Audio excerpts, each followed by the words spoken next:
Hello guys, for today's video, tayo ay magluluto ng tinolang manok. Ito yung mga ingredients natin. Meron tayong luya, bawang, sibuyas, sayote, dahon ng malunggay, tsaka yung ating pinukulo ang manok. At ilalagay natin mamaya yung broth or chicken broth. Okay?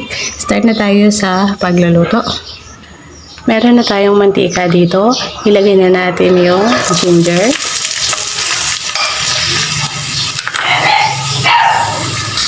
Pag medyo golden brown na ang ating ginger or luya, ilagay na natin ang bawang.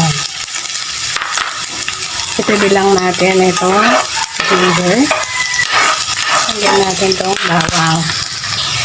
Pag ang bawang natin ay golden brown, isunod natin yung sibuyas. Tabi lang natin itong bawang. Ayan. Ayan. Pag okay na yung sibuyas, itabi-tabi lang natin. And then, ilagay natin yung manok. Pinakulo ang manok.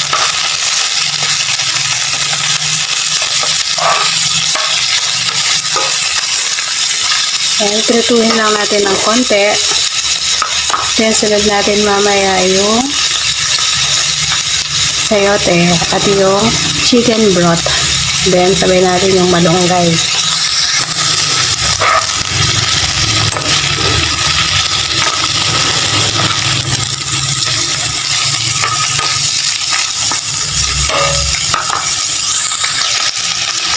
Lagyan na natin yung sayote.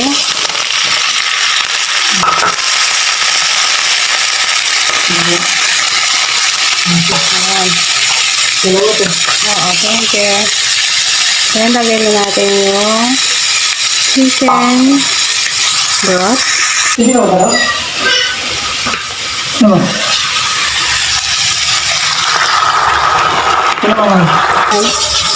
Lagyan na rin natin ang malunggay. Then, takpan lang natin ito. Maya-maya, ilagay na natin ang ating mga seasonings like magic sarap or ginisa kung gusto nyo. Hindi na rin ng kapis, kaya asin. And cover lang natin. After 20 minutes, ito na ang ating tinola. Ayan, ito na po ito. Medyo nagkulay brown dahil doon sa medyo sunog ang ating luya.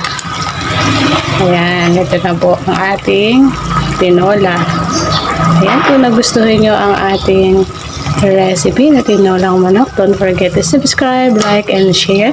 And see you on my next vlog. Bye!